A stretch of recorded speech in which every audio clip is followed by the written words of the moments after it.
ಕಾಂಗ್ರೆಸ್ ಪಾಳೆಯದಲ್ಲಿ ಕುರ್ಚಿ ಸಂಘರ್ಷ ಮತ್ತೆ ತಾರಕಕ್ಕೇರಿದೆ. 5 ವರ್ಷ ಸಿದ್ದರಾಮಯ್ಯನವರೇ ಸಿಎಂ. ಜಮೀರ್ ಹೇಳಿಕೆ. ರಾಜ್ಯ ಕಾಂಗ್ರೆಸ್ ಪಾಳೆಯದಲ್ಲಿ ಈಗ ಕುರ್ಚಿ ಸಂಘರ್ಷ ಅನ್ನೋದು ತಾರಕಕ್ಕೇರಿದೆ. ಜಮೀರ್ ಕೊಟ್ಟಂತಹ ಸ್ಟೇಟ್ಮೆಂಟ್ 5 ವರ್ಷ ಸಿದ್ದರಾಮಯ್ಯನವರೇ ಸಿಎಂ ಅಂತ.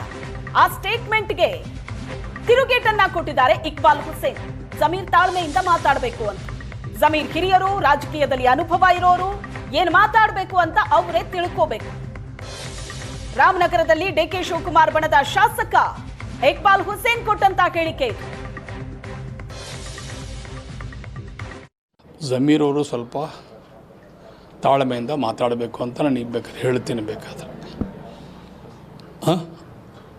ಜಮೀರ್ ಅವರು ಭಾಳ ಹಿರಿಯರು, ಅವರು ರಾಜಕಾರಣದಲ್ಲಿ ಸಾಕಷ್ಟು ಅನುಭವ ಇರೋರು. ಯಾವ ರೀತಿ ಹೇಳಬೇಕು ಅವರೇ ತಿಳ್ಕೋಬೇಕು, ನಾನು ಹೆಚ್ಚಿಗೆ ಹೇಳಲ್ಲ. ಜಮೀರ್ ಅವರು ಸ್ವಲ್ಪ